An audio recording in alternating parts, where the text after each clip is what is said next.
جايب لك النهارده الديل البريسيشن ال 350 الكور اي 7 الجيل العاشر بعد طول انتظار. خليك معايا لاخر الفيديو عشان تعرف المواصفات والسعر في الجون باذن الله.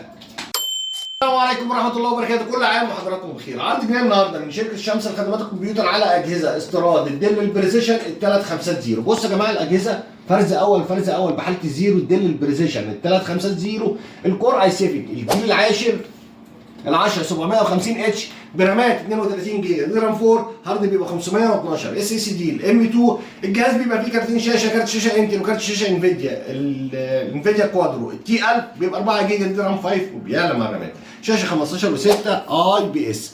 اجهزه بصوا يا جماعه الحالات فرز اول حاله الزيرو، معنى كلمه حاله الزيرو. وطبعا الجهاز كله بيبقى تايب سي، الجهاز بيبقى الترا سليم، جهاز رفيع وكله معدن طبعا.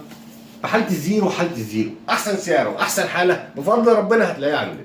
سعر الجهاز عرض حصري لفتره محدوده ولمده اسبوع واحد بس 30,000 جنيه. تقدر تسال على سعر الجهاز ده بره عامل كام وانا تحت امرك. لف وانا مستنيك.